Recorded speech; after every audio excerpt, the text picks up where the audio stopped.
Don't be. I don't recall what I'm eating. Oh, it's all right. We've done worse. Yeah. That's But fair. Ben, Much why did you worse. pick the film?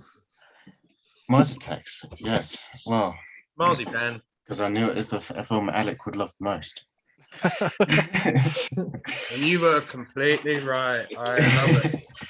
Because it is it is the ultimate companion piece to Edward. Because it's Tim Burton, just like, I'm going to just make the silliest, most ridiculous B movie I can think of. And it is basically an Edward movie with a big budget, with all the stars you can throw at it. But it's because if you didn't know, it's based on the series of like trading cards, like Topps cards back in the 50s. And Tim Burton loved the idea of it, and he just wanted to do like a really pulpy 50s sci-fi in the modern day, and that's exactly what it is in a sense. Me being really picky, but you're not really picky. Fuck off. Alex picky. One of the things that I couldn't really get my head around was the military vehicles in the film. So the film's set in the 90s. Yeah. Hang on. Emmanuel's not here. You can't steal his thunder. They're wearing the right shoes.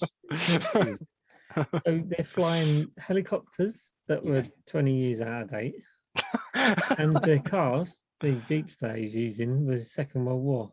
So I was just like, why would they use? And I'm thinking, I didn't know that. Thank you. Yeah, they using the Vietnam War era helicopters and then World War II era Jeeps, which they wouldn't have been using. Well, that's what Alec would. His big criticism is the reason why it works for like me, you and Rob, is because it's like amalgamation of like loads of different influences squished together. Because it is a live cartoon with just like all of these, like, oh, this is what I imagine what a tank is, and this is what I imagine what a helicopter is. So it isn't really like accurate, like say something like a Roland Emmerich movie. It's a bit more like fantastical in that regard. Don't say Roland Emmerich movies are not fantastical. No, they're not. But I mean, he's striving for realism, but still being ridiculous. But that's the difference. Tim Burton knew he was being ridiculous when he made this film.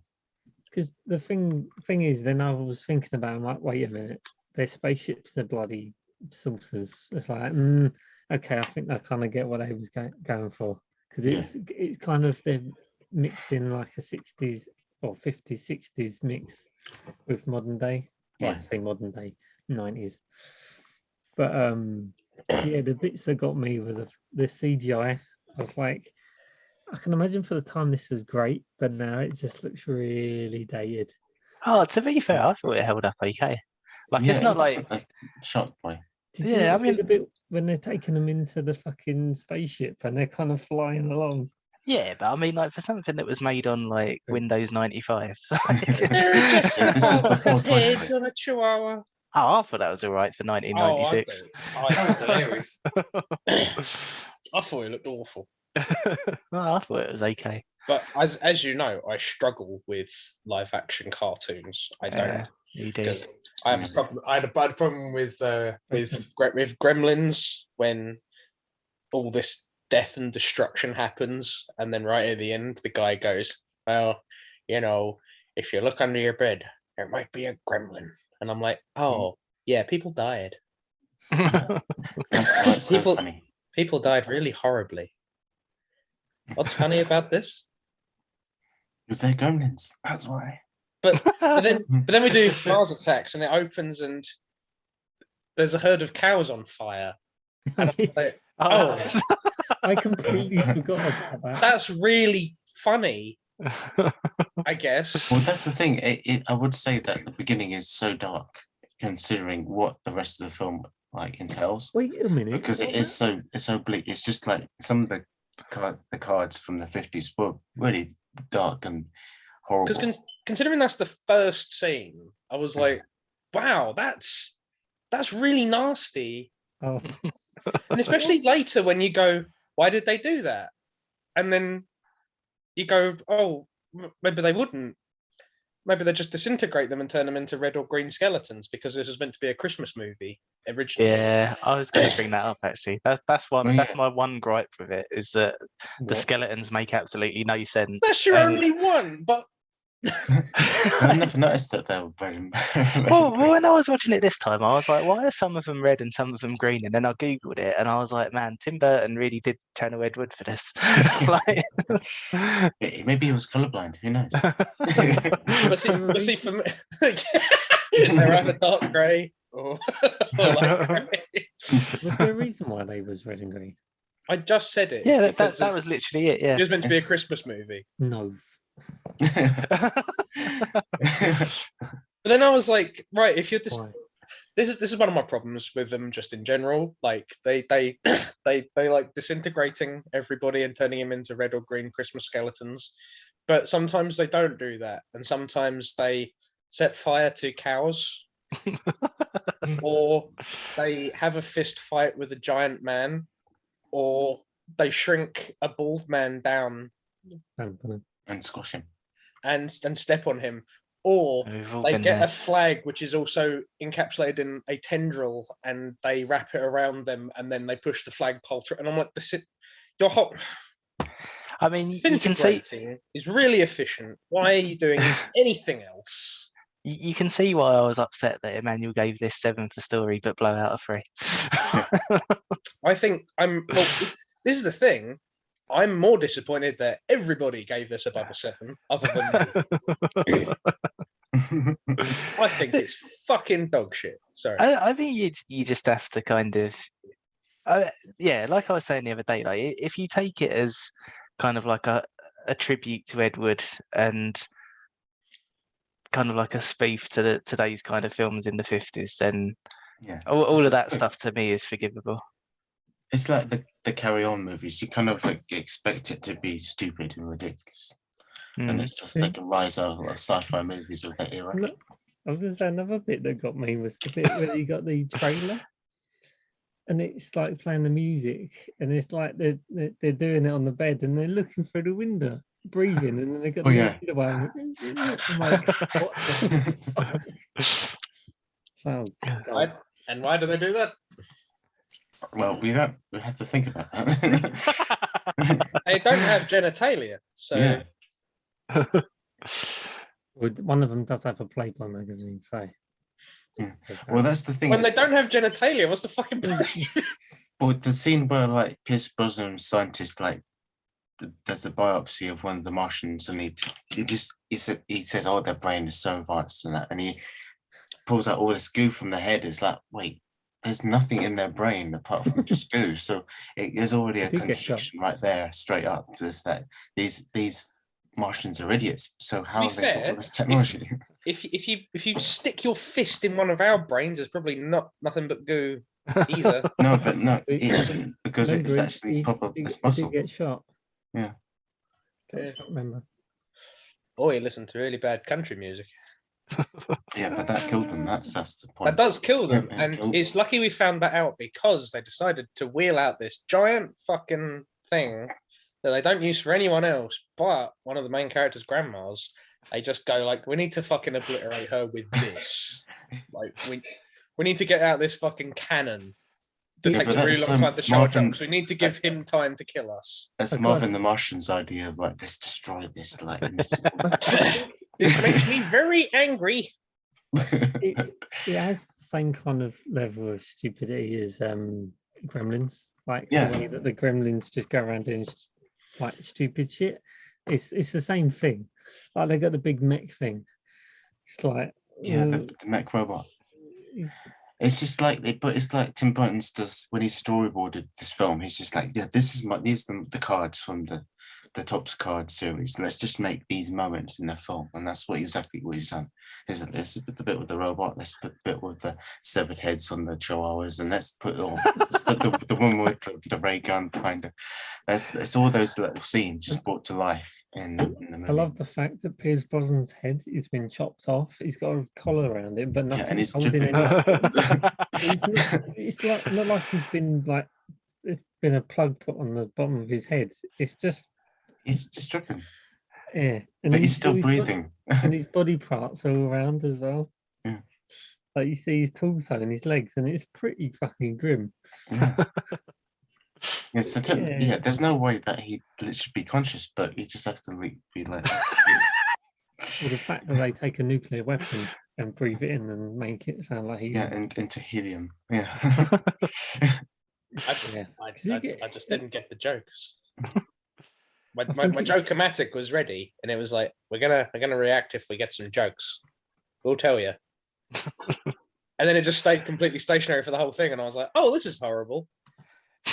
Jay, one thing that I really love about it, right, is that like so in making it, obviously Tim Burton was trying to kind of like replicate sort of an Ed Wood kind of I guess kind of like sort of atmosphere, right? And he accidentally did something which I could imagine Ed Wood doing. So in the screenplay, the writers weren't sure what sound the aliens were going to make. So for all of their dialogue, they just wrote "ack ack ack," and then that actually became their dialogue. Yeah. And it's literally that. They are your friend. Which I found really fucking irritating. Apparently, as well, Jack Nicholson accepted the job without reading the script just because he wanted to work with Tim Burton again. I fucking believe it. Honestly, his acting is the best bit in the film. Like It's so good. Especially the last bit where he's doing the speech and then they shake his hand and it comes off and stabs him and then it's the Do you reckon he watches his work with Tim Burton back and he goes, I was in Mars Attacks, and he's like, and then he watches like the original Batman and he goes, you know, and he's like, why did I feel the need to do this? Don't you fucking trash the original Batman. I will. It's shit. I'm sure he's pretty proud of it. Absolute shit. I bet you don't like Nightmare Before Christmas. No, I do, but he didn't direct that. Henry Selick did. That's very true. Oh, did he not? Oh. No, he just drew the characters, which I think he should have done for every other film he did, where he just designs stuff and then gives it to someone who can handle a pen. Like he did, like the Superman film he was going to have with Nicolas Cage. Yeah. Glad he didn't do that one. That would have been awful. Yeah, it would have been. Put the kryptonite down. Maybe almost as bad as Mars Attack. Sorry, continue. But yeah, he brings back. It's one of them films, a bit like Back to the Future. It has a special place in my childhood. It's just such a stupid film. Yeah, did they go whoosh? Yeah, I'm afraid he's a lot more auditorily like attuned than I gave him credit for. Whoosh and ack and pew pew. Oh fuck! This the sound is just great. Oh, super fucking annoying. It's worth mentioning, actually. I think this double bill like fucking mindswept the recurring actors page. Yeah. Including illuminating one who did a voice in Space Jam. Interesting thing about him, right? And Gremlins. So the guy who did the voice in Space Jam, so he was the guy who did Orson Welles' voice, right? He's also the brain in Pinky and the Brain. Yes, he was Pinky and the Brain. What, Frank Welker? No, Maurice LaMarche. Oh, okay, I got you. I was like, fuck, I got to add another one. But you single-handedly promoted Natalie Portman, Danny DeVito, and Frank Welker, who was in Gremlins and Space Jam, and I didn't notice him. Yeah, he was in those. But then you single-handedly got in. Well, you got Michael J. Fox in. You single-handedly got Sarah Jessica Parker and Lisa Marie. Jeffrey Jones, Bill Murray, Ned Bellamy, Mike Starr, Rance Howard, G.D. Spradlin, Maurice LaMarche, Rod Steiger, Lucas Haas, Olan Jones, and Brandon Hammond. who all seem to be in Space Jam. they're all like Pat picks. Yeah, they're all on the Warner Brothers payroll. Oh, the kid who's Jack Black's brother. He was in Inception. He was like the kid who's Oh, really? setting it up for them in the beginning. Oh. Oh yeah, of course he is. I forgot about that. Yeah. Olan Jones is in the Truman Show, Nice. but I can't remember who she is. Brandon Hammond is the kid who plays Michael Jordan in like the opening scene. Oh, wow. He's one of the kids who, he's got the little laser gun. Rod Steiger, who's the lead, like the general, he's like one of the priests in End of Days. Shit. That's great. Maurice LaMarche is in Space Jam and Edward, but I can't remember. Yeah, there you go. You've already done that one. G.D. Spradlin was in Apocalypse Now. I'm trying to place him now, but he's like the old. He's like the older Baptist, but he's in Apocalypse Now somewhere. Nice. Rance Howard's in Edward and Mars Attacks. What? I was going to say, is this our first Jack Nicholson film? Yeah, it is. Oh, what? It's also our first Jack Black film. It's one of Jack Black's first films as well, to be fair. It is, yeah. It is before he got massive. That means we've got to pick Neverending Story too. I love that. Ned Bellamy, who's like the chiropractor, he's in Con Air. I think he's one of the pilots. Mike Starr's in Goodfellas. Put the body down. Bill Murray's in Space Jam, obviously, and Jeffrey Jones is the diddler in Howard the Duck. Oh. He's not a diddler. The fiddler. Fucking nonsense. But yeah, so you completely swept recurring actors. It took me like fucking an hour to put in all the actors who are recurring between Edward and Mars Attacks. Some of them are just in those two. Some of them have just been Wonderful. yeah, because Natalie Portman's in V for Vendetta, Mars Attacks, and Leon, and Danny DeVito's in Space Jam, Big Fish, and Mars Attacks. So I think he's He's been in all Tim Burton's movies. So. That's amazing, though, isn't it? Like we're nearly 100 picks in, and Steve Buscemi is still our most picked actor. Yeah, with 4. And 3 of them were Pat's.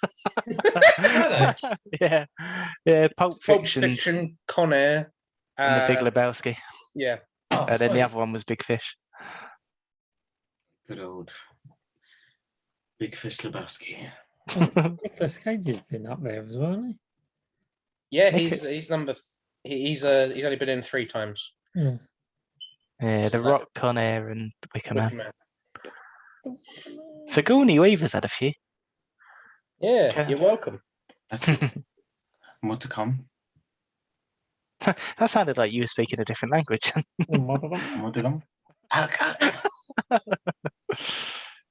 Anyway, continue discussing your terrible movie. I like the fact that Jack Nicholson plays 2 characters in this. You know, I found this really trippy, right? So for some reason, I have no idea why. In my memory, the other character that he played, like the one who wasn't the president, for some reason, I remembered that as Owen Wilson. I've got an interesting fact about that. The reason why I'm thinking of picking another feature pick, I won't spoil for Humphrey yet, but basically, Jack Nicholson was going to play more than 2 characters in the film originally. It was supposed to be at least 5. Oh, really? I think the scheduling and timing and all that didn't work out, so he had to narrow it down. But he was supposed to play multiple characters all across the movie at one And point. credit to his acting, I didn't actually realise he was the CD casino guy at first. I was like, great. you look like Jack. You sound like Jack Nicholson, but I was like, They changed his nose, didn't they? something's off here. And then I think he took the sunglasses off, and I was like, that is Jack Nicholson. Fuck you. Nat Nicholson.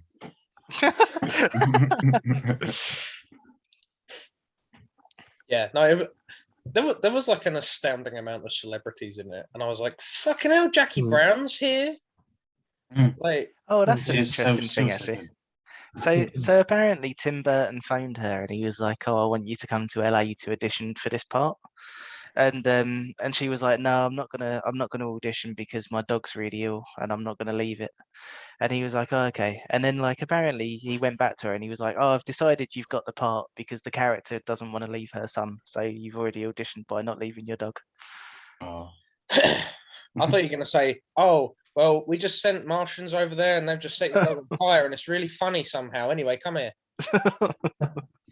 But that scene on the bus was so good. Where she pulls over the bus just to get the kids from that arcade, and then she brings them back into the bus, and then everyone literally applauds. The clapping was the only. Sorry. Sorry. I was just going to say the clapping was the only bit where I was like, wow, because it just made me think of like all those posts you see where like a story ends with people applauding. Everyone clap. No, see, I was like, nah, I had mad respect for her for doing that. Like, fair enough. You don't see it enough these days. True. What was I going to say? Someone keep talking while I remember that. Right. Favorite No, scene? talking, not doing an annoying noise. Favorite scene, Humphrey? Favorite scene.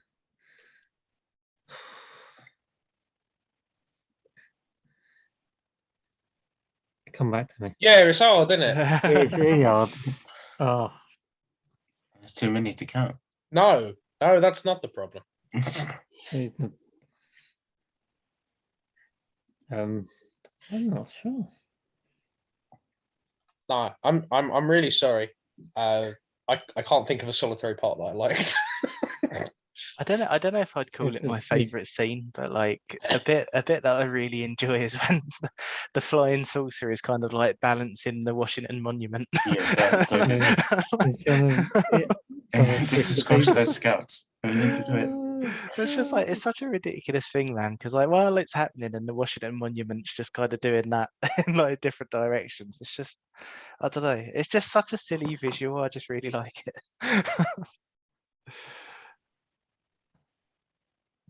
I didn't. Oh.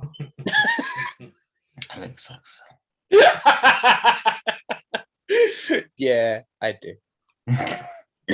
I'm changing your name to a character in Mars Attacks because you're embodying him. There, have that. Gambler. I was all the way on recurring actors. This is going to be a bit of a fucking trip. I can't even see it on the Mars Attacks score sheet. What's that? On the Mars Attacks score sheet. What? When did you? Oh change? no, in here, in Untamed. Oh. Well, no, you. There you go. Come back to me. You love it so fucking much. I love You it can't so even much, think. I can't remember. Can't even think of it. Oh, it's actually, to be honest, it's going to be the Jack Black bit where he goes to shoot the gun and the fucking clip comes out. He's like, oh, fuck. It's building up to be this proper kind of redneck jarhead, and they're like, oh, you can do this. And then he's like, fuck you, you're an idiot. And then he fucking just goes, plunk. And it's like, oh. Yeah, his family was so good. He They're not certainly getting our did TV. die horribly. As long as I don't get our TV. Oh, I was sad when Michael J. Fox is just a hand. Yeah. Like, oh. And the dog runs away with it. That's quite funny.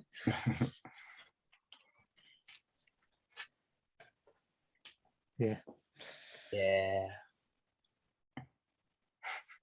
You gotta love the fact that their guns are just like bits of plumbing equipment stuck together. Do I? Like the pistol is just three balls in different sizes. And they're different colours, red and green. I like that It was they're meant really. to be a Christmas movie. I like that they're really conveniently made so that even Earth's children can pick them up and learn how to use them in seconds. Yeah, Well, it's not they really help save the world. Those kids. Yeah, instrumental, you could say. And it's Yeah. entirely dependent on the fact that when a Martian comes into the White House and goes to shoot them all, he doesn't. And then they get away. But he Well, just it's stands also there. dependent on the fact that there was like a tour going on at the same time. convenient. Oh, this is quite sad. Apparently, this was Michael J. Fox's last theatrical film. That Oh, is really sad. That's genuinely really sad. It is. If I was Before he Michael came J. down Fox and I look back on this, I'd be like, I wish I'd got out on a high. Oh, wow. for him, he Such did. a fucking bitch. What? Oh. I don't know what you said. He called you a bitch. Oh, yeah. Because he got Parkinson's after Back to the Future 3. Yeah, that was a couple of years before Mars Attacks, wasn't it? Yeah. So he that had was Parkinson's. 1989. So he'd, Oh, poor Michael J. I imagine that being. I couldn't imagine being in. Was he in his Mars 30s? Attacks. Oh, He must have And, been.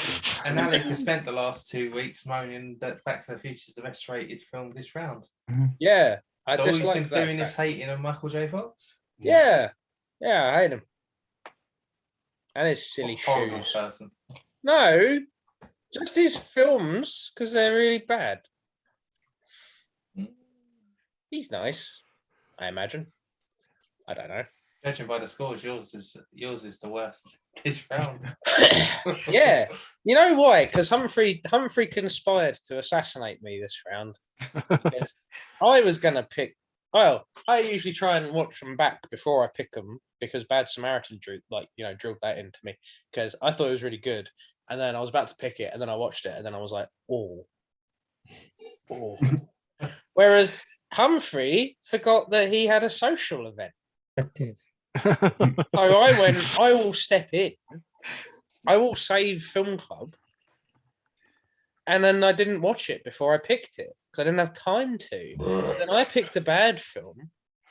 Not a bad film, but I picked a film that didn't score very well. To the point that it's underscored by Mars Attacks, of all fucking things. But not Great Showman. Not The Greatest Showman, to be fair. That would be more humiliating, but only marginally. I do think my pick film was going to be there with the lowest. But now Back to Future that's our highest one, and that's the one which is very silly. The most accurate depiction of Dick Piction, yes.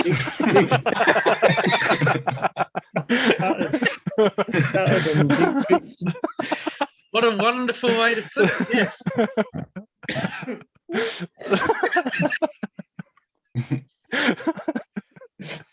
Dick picture.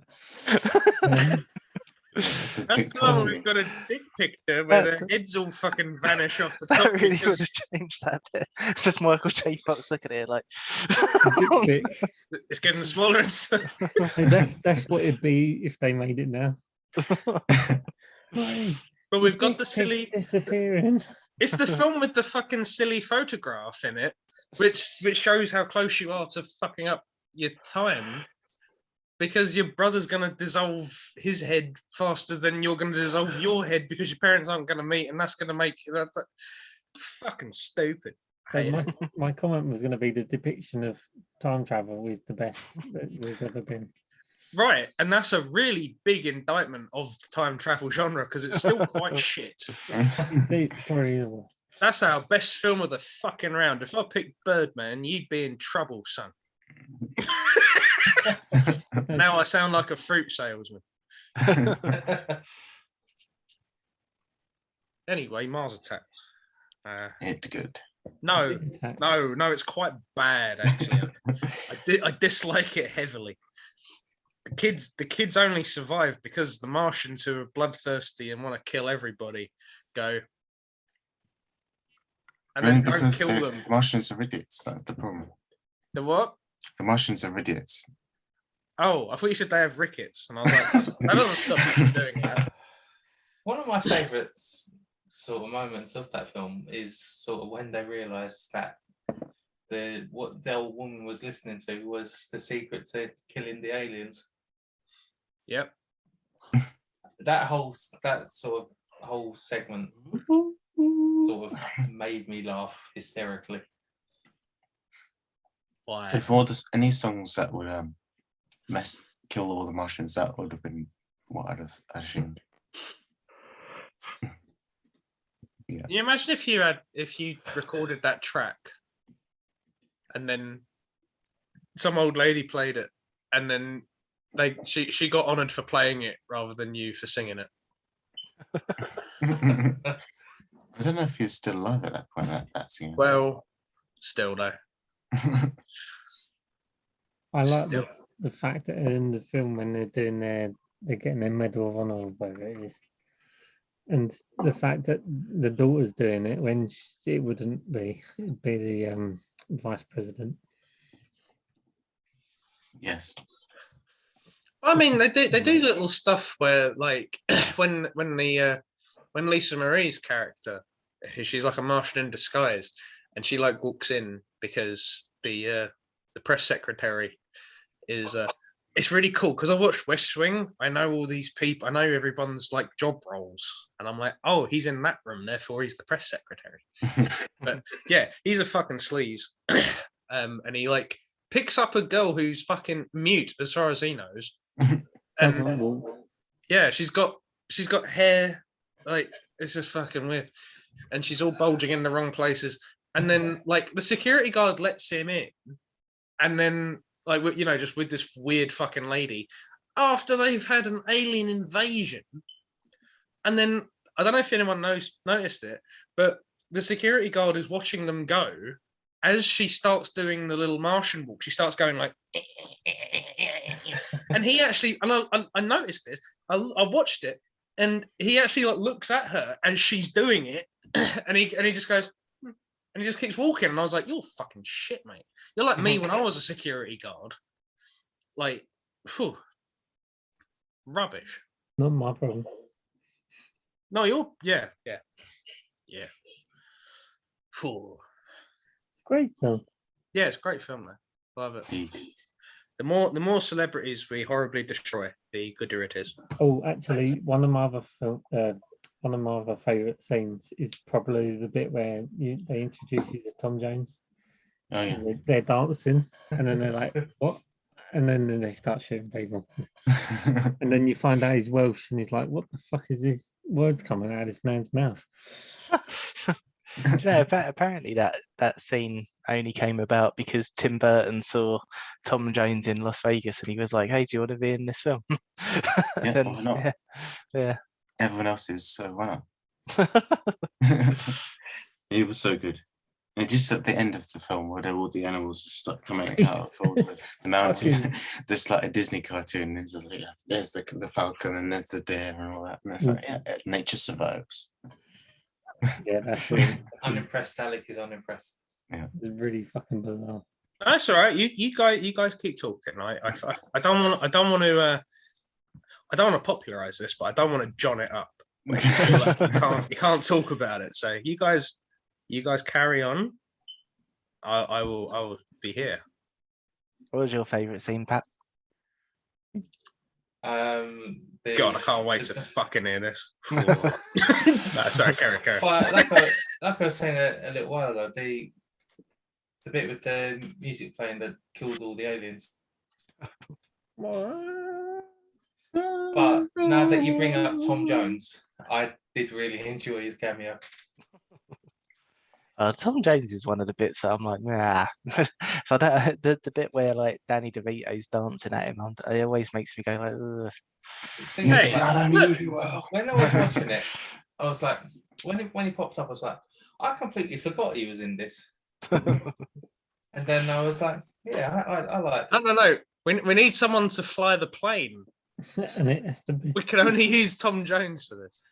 But with Jack Nicholson, I think this come out not too far away from A Few Good Men. Oh God! And I felt And How I felt fucking like, depressing is that? and I felt like he was going to turn around to the alien and say, "You can't handle the truth." But Can yeah, you that's what- imagine? Can you imagine doing A Few Good Men? It's like the best film ever. No, I can't imagine doing A Few Good Men. Sorry, I just played.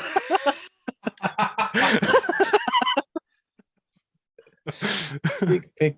Anyway, what's Humphrey's favourite scene? I told you what my favourite scene was.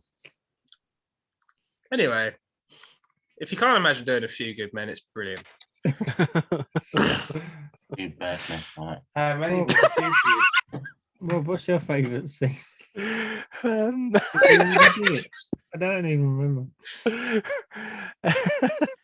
it's between the Washington Monument because Oh yeah, you did say. Sorry. but I also say a contender is the opening with all the cows on fire. Just yeah, I think it's a brilliant opening. It's really funny. I It think really- it's great, man. It really sets the scene. I think it I does was- set the scene. I think It's not unusual. Sorry, it really sets the tone because I I think was like, I'm laughing. My soul's laughing. Oh man. It just No, I doesn't think make any sense.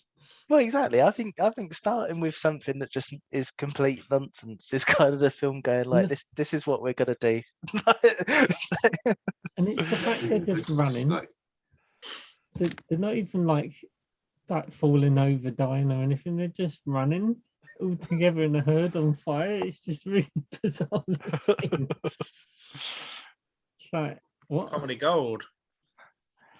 Yeah, it's just a bit batshit. No, I'm sorry. I'm sorry to be a downer this one, but I just I don't know. I think also on a second watch because Ben asked me. He said like, "What was it better on the first watch or the second watch?" And I was like, "Well, on the first watch, you didn't know that too much? I was waiting. I was like, oh, so this is probably going to score really low for me, like on like a story sense. But hey, everyone seems to be enjoying it, so it's probably going to wind up with like I don't know a 3 or something for story and like a 9 for enjoyment.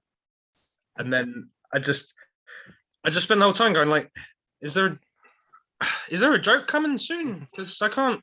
This all just seems to be horrible death on horrible death on horrible death on horrible death on horrible death on horrible death. And I was like, oh, this that seems awful. I just is that the joke? Probably. Like genuinely.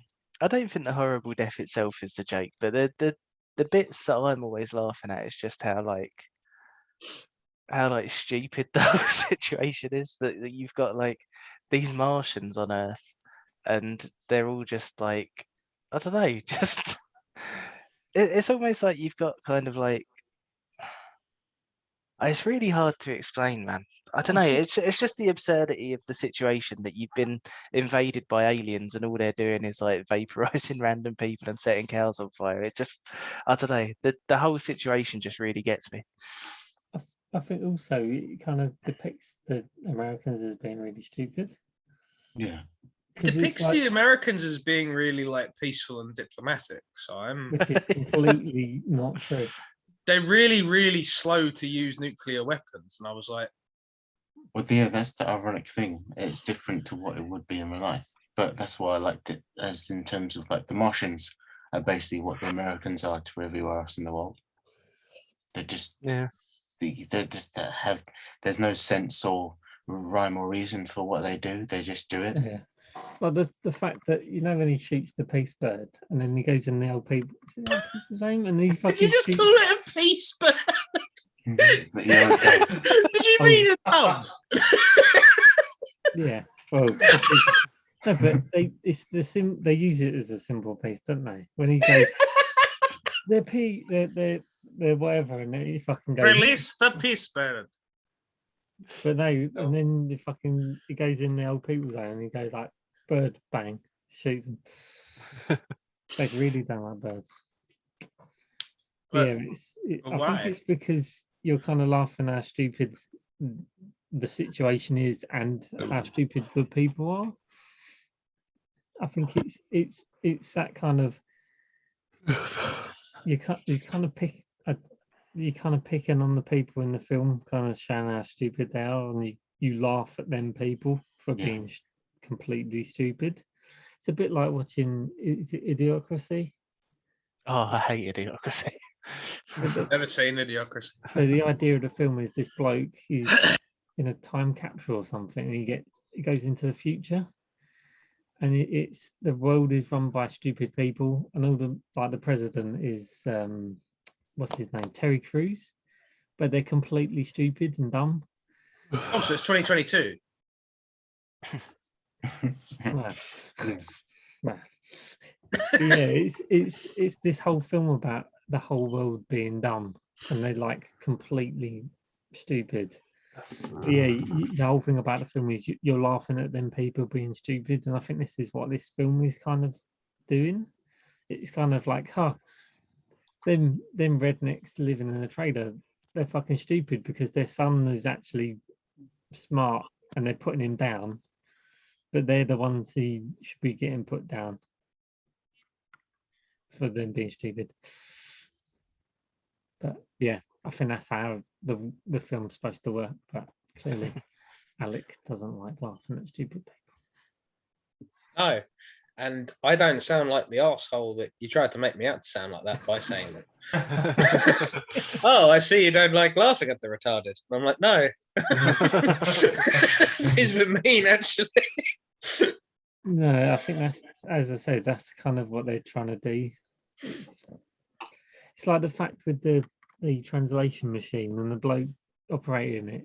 He's supposed to be a scientist, but he's completely incompetent about how to use it or how it works. I mean, to be fair, he's a lot more competent than I'd expect, considering he's had like ack, and he's gone, right, I can make this machine and it will give you like different sounds. Like the translate. I can give you a fucking half decent translation of what they're saying, and I'm like, that's fucking unbelievable. No way you could fucking do that from ack. He still does it. So the fact that they're not necessarily all marrying up, I'm like, hey, you know what, buddy? You made like, I don't know, a fucking massive scientific breakthrough there, just making it half decent. Considering all you've had is ack. And you've gone, oh, what he's saying is I think that's another bit of it don't that's chuck really, doves at us. that's what's ridiculous about it. It's the fact that they just it just comes out of thin air, and it's within split second they've got this machine that can translate. It's like, what the fuck? Well, he goes, oh, well, I can see from this that they only breathe carbon dioxide. And I was like, right. And I was like, I guess there's a buildup of carbon dioxide on Mars, I suppose. I don't know, but it's all carbon over there. Fine, we'll give you that one. I'm not going to have a problem with that one.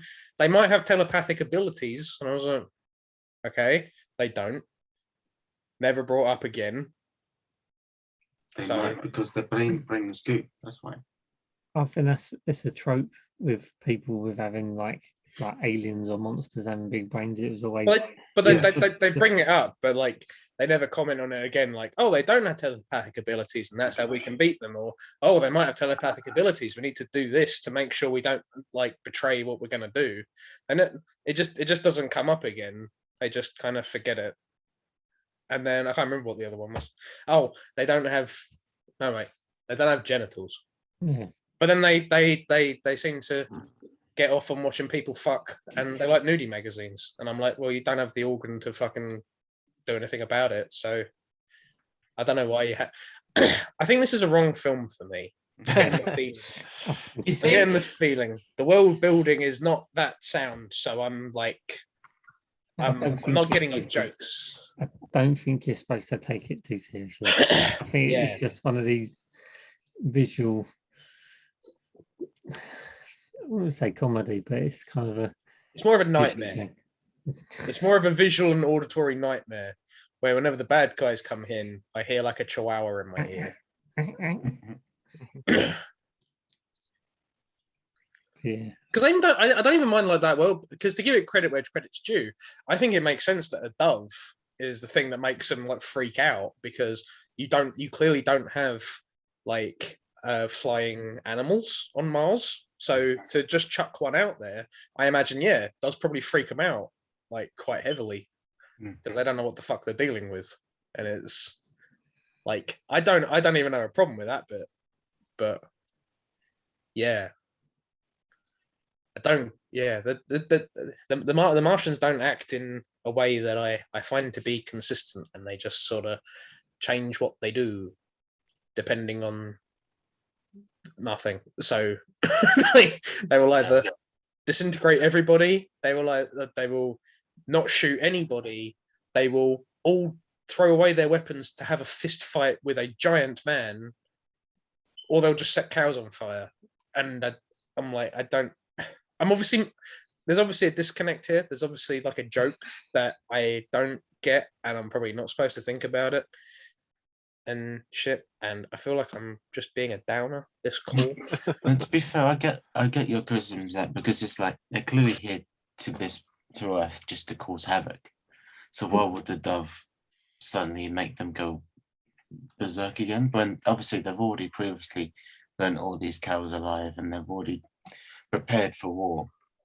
Like they want a fight and they want to take the piss out of Earth, and suddenly that is the reason for it, the dove. But in terms of things, it's like, well, in my opinion, they were just there just to have fun, and that's all it was. And yeah, that's all I can say. Because I think Gremlins is like a really good comparison to this, because I just don't get it when you make a cartoon a live action thing, because I'm obviously meant to think they're the Looney Tunes or something, and it's just a fun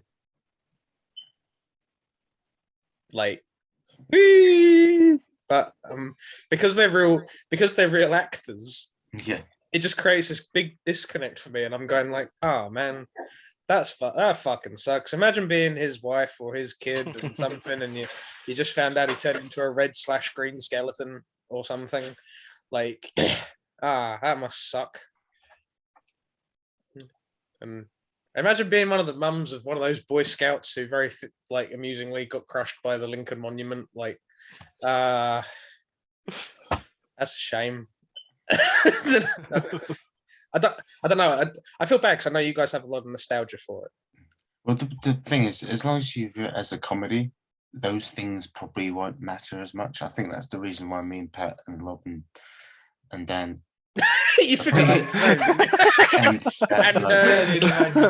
It's just like it's not meant to be like a realistic portrayal of like how would the Earth react to Martians, because there are other better films that do that better.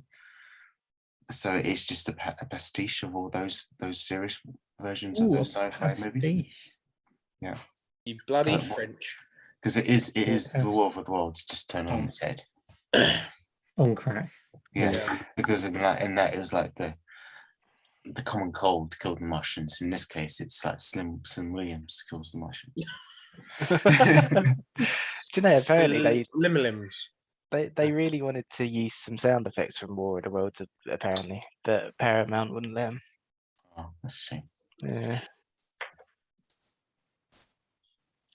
Yeah, I feel bad because you guys obviously have a lot of love for this movie, and I don't get it or where you're supposed to laugh. So I'm gonna mute myself. You guys just keep talking about it because you guys obviously like it a lot. So I mean, like, I'll be listening. We don't enjoy every film, do we? No. So it's okay that you didn't like it. Yeah. It's all good. You're allowed, Alex. I'm allowed. It's just it's my natural inclination to talk a lot, and I don't want to create this atmosphere where you guys feel like you can't talk about it. So I'm still in the call. I'm still listening. That's okay. I'm just going to let you guys talk for a bit. It's not like you're hating on, like, I don't know, Soul or 12 Angry Men or something like that. or Duel or Jaws. But like just to take a couple off the top of my head. I try and have reason for it, but yeah, I don't know if this is just because it's that disconnect where I'm like a couple years younger than you guys. I missed out on certain things. It's that sentient ray gun, isn't it? It is that bloody sentient ray gun. Sentient hand. Also, that weird sentient Sarah Jessica Parker head on a sentient Chihuahua. There's too many levels of sentience. My brain can't get it. Okay, I'm muted, so I can still hear you. Well, I haven't muted yet because otherwise you couldn't know that I was muted. So I'm muted now. A bit that didn't really make sense was when they see when they shoot the nuclear weapon, and it looks like they can see it the same as way we can see it, because they're watching, and it goes to the nuke and it blows up, and they're watching it and they can see it happen. It's like, no, that wouldn't. Oh yeah, that's a huge. You can't view their technology ain't that advanced yet. Like they're watching the feed, and they can see them suck up the explosion with helium. I was like, nah, that's not plausible. I don't know. It's one of those films, though, isn't it, where like I don't know, all of that stuff. I'm like, whatever, because it's like, I don't think anybody's saying you should take it seriously at all. Yeah. But that's the thing. It's when you look at it from like an entertainment point of view, it's hilarious or it's great or whatever. But then when you kind of think of it in a logical sense, you're just like, that's not a dichotomy. It's not hilarious or great. Wow, okay, entertaining. to certain people, evidently. But no, it's like if you think about it too much, like RoboCop, Back to the Future, then you're kind of going to ruin it for yourself. I think you just take it on the face value of it's just a batshit crazy film. Well, that's the thing, isn't it? Like because it's kind of like a homage to like all of those sort of early sci-fis. It's like, well, I don't know. Like if it's not going to make a little bit of sense here and there, then that's kind of that makes it more in line with them. So there's no point in making it like that if it's not going to be completely senseless.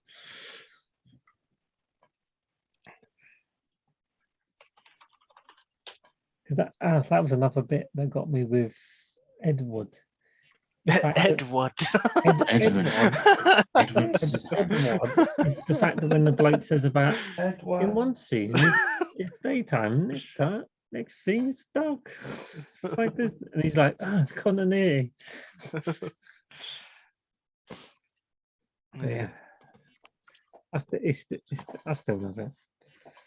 It's one of them childhood films that I remember watching, thinking, this is insane. Yeah, no, I definitely have a soft spot for it still. It's a bit like Jurassic Park, for instance.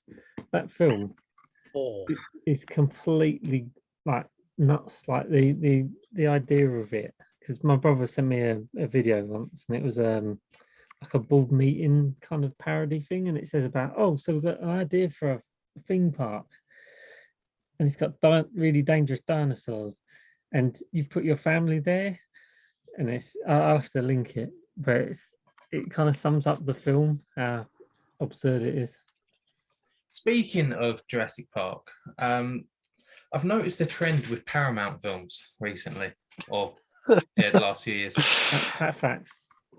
Between Mission Impossible, Fast and the Furious, and that one, I think Fast and Furious is also Universal, but they always have their characters running across rooftops, and that seems to be their thing now. Is this where you're going for your double bill? No. Rooftop running isn't my double bill. That's 2023. I was just looking at the trailer for the new Jurassic World yesterday, and I was like, "Oh, there's another one." Yeah, it's come out in the summer. Oh man, the complete trilogy, isn't it? It's called Dominion. Oh dear. They're gonna ride horses to go and catch raptors. Oh, brilliant! And all the old cast is back. All of them. Sam Neill's back as well. Oh, Beast. Sam Neill. Be Yeah. still my beating heart. Somebody wake Sam Neill up finally. They're not going to bring back, what's his name? Goldblum. No, the other bloke. He's They already dead. brought back Goldblum. Wong. What's his name? BT Wong. The original bloke. With the beard. The original Oh, bloke. you mean Attenborough? Yeah. Yeah. He's They long can't bring dead. him back. He's long dead. He's not even just recently dead. He's Who? long dead. Richard Richard Attenborough. Attenborough. Richard Attenborough. Oh yeah. There's a really stupid scene in Red Notice that really pissed me off. Yeah. Oh, let's Where- not talk about that film. Oh, Oh. was it roughly 2 hours long? Was Yeah, it the whole more or film? less, more or less. But there's a stupid joke in it where the Rock and Ryan Reynolds are like back to back, and they're recreating that scene from Jurassic Park where they're like holding the dinosaurs at bay kind of thing, and like instead of being dinosaurs, it's just like I can't even remember who it was, but they're basically doing that, and then one of them says, "Oh, I feel like David Attenborough," and then there's this like this whole thing about how David Attenborough and Richard Attenborough are two different people, and it's just so fucking stupid. Yeah. Are they really? I didn't know that. Oh, Yeah, they're two different people. They're David and Richard. Did you actually just say that? Um, Okay, good. It's like how David and Daniel Humphrey are different people. Yeah, and Stephen is yet another. yeah. It's the third. Oh, I've still never met And there's Hump two one. of them. No, they're spelled differently, to be fair. I've met everybody in your family but Hump one. I've met Mum 3 and Dad 3 and Hump 2. Oh, you've not met Stephen. No. I've not met Stephen. He's the elusive beast. Alrighty. Yeah. Hi, I hear you are the elusive beast, Stephen. Pretty So- So what's I your don't know if- film, Emmanuel? Oh, Ooh. So Ew, how do you want to do that? Do you want to wait for him tomorrow, or do you want mean- me to just pick now? I assume he'll wake up tomorrow. So Yeah, I mean, you would hope so. I don't really mind, to be honest, if you want to take your slot back then. We'll leave it till tomorrow and see what he wants to do. if you really want to do it now, we can do it now. I didn't know if we wanted to talk. I don't know if we want to talk about it in regards as of it being a double bill. If that makes sense. Oh, these two, you mean? Yeah. I thought you were talking about Emmanuel's pick. You know for the some double reason. bill we just did. no, We talked about two different films and they're together. I didn't know if we wanted to discuss slightly because we discussed them separately. I didn't know if you wanted to discuss them together a little bit. Or if you're my only really comment, tired. I was going to say my only comment to it is by watching the Edward film, you can kind of understand where the Mars Attacks, like the ideas behind it, because you can see that, as Ben said before, it's that kind of B movie, kind of bad movies. They influenced a lot of people, and that film is the embodiment of that kind of genre. So yeah. So definitely by watching that Edward film, you appreciate Mars Attacks more for that kind of genre. Definitely. Yeah, because I didn't know anything about the Edward. Because that clearly deviated for me a little bit because I was like, oh, I really like Edward, and I really like his passion for it and his spirit for it. But Excuse me. Yeah, but he is really bad at this, and I think it was like one of those, when he's going like, no one's gonna notice the little things, and I was like, I noticed the little things, and I don't think that the big picture is the bit that matters. Yes. I think it's all in the little details. And John noticed, and he predicted the ending. Yeah, John, because we all predict the ending, don't we? Yeah, We've He all done predicted it. the sentient saucer. The movie. Please write that, Pat.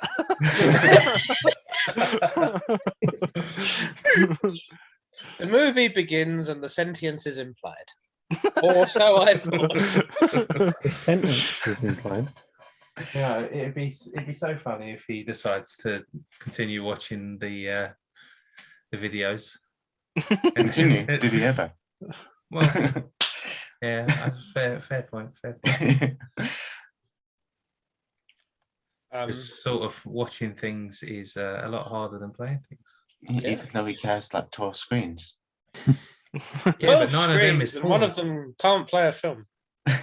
Mental. No, you could be like a normal person and just watch a film and not do anything else. That's effort. Just saying. Right, I'm gonna go. Oh, okay. I'm going. Well, I thought we were wrapping up, but that's okay. Yes. It was still recording, I think.